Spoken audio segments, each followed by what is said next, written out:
નમસ્કાર ખેડૂત મિત્રો, આજે આપણે જાણીએ કે કોઈપણ ખેતીની અંદર મૂળનો વિકાસ કરવા માટે છોડને જે મૂળનો વિકાસ કરાવવા માટે કઈ દવાનો આપણે ઉપયોગ કરવો જોઈએ અથવા કયું ખાતર વાપરવું જોઈએ.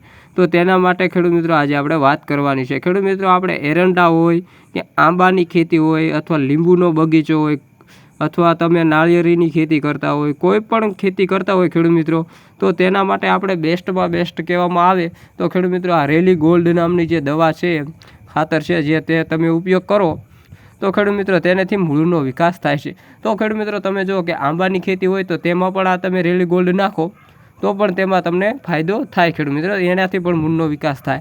અને ખેડૂત મિત્રો લીંબુની ખેતી હોય, લીંબુનો બગીચો હોય તો તેમાં પણ ખેડૂત મિત્રો મારા પણ ઘણા બધા એવા છે મિત્રો કે જે લીંબુમાં ઉપયોગ કરે છે આ દવા. એમની ફરમાઈશ હતી એટલે જ આપણે આ વિડીયો લઈને આવેલા છીએ ખેડૂત મિત્રો. અને બટેકામાં પણ તમારે મૂળનો વિકાસ કરવો હોય જેથી કરી હેઠે ઉત્પાદન વધારે મળે. શેરડી છે, જે શેરડીમાં પણ તમે આ રેલી ગોલ્ડ નામની જે દવા છે તેનો ઉપયોગ કરી શકો.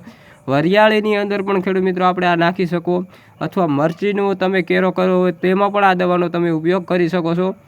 એટલે ખેડૂત મિત્રો કોઈ પણ ખેતીની અંદર તમે આ ઉપયોગ કરી શકો છો. જે આ તમે ચીકુની છે, ચીકુની ખેતી કરો તો પણ તેમાં આપણે આ રેલી ગોલ્ડ નામની જે દવા છે ખેડૂત મિત્રો તેનો પણ તમે ઉપયોગ કરો તો મૂળનો વિકાસ ભરપૂર થાય છે ખેડૂત મિત્રો. આ આપણે અનુભવ કરેલો છે ખેડૂત મિત્રો. અને આ તમે નાળિયેરીની ખેતી કરતા હોય તેમાં પણ આ બેસ્ટ છે ખેડૂત મિત્રો. નાળિયેરીમાં પણ તમારે આ નાખી શકો છો. અને ખેડૂત મિત્રો હવે જાણીએ કે કપાસની ખેતી હોય, જ્યારે કપાસની ખેતી હોય ખેડૂત મિત્રો તેમાં પણ આ ઉપયોગ અને બેસ્ટ છે. તમે જુઓ કે કપાસની ખેતીમાં પણ આ તમે રેલી ગોલ્ડ નાખી શકો છો.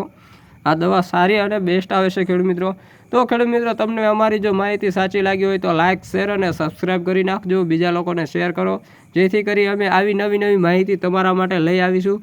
અને ખેડૂત મિત્રો આ રેલી ગોલ્ડ નામની જે દવા છે તેનો તમે ખેડૂત મિત્રો ઉપયોગ કરશો તો ખેડૂત મિત્રો આપણે કોઈ પણ છોડવાની વાત કરીએ કે એરંડાની વાત કરીએ અથવા આંબાનો બગીચો, લીંબુમાં કોઈ પણ આપણે ખેતીમાં વાત કરીએ તો ખેડૂત મિત્રો જેથી કરી આપણે એરંડામાં આપણે ઉપયોગ કર્યો હોય તો ખેડૂત મિત્રો એરંડાની અંદર જો આપણે મૂળનો વિકાસ કરાવી જેથી કરી એરંડાની અંદર કુણે વધારે આવે અને તેનું ફ્લાવરિંગ વધારે આવશે. જો ફ્લાવરિંગ વધારે આવશે તો ઉત્પાદન પણ વધારે મળશે.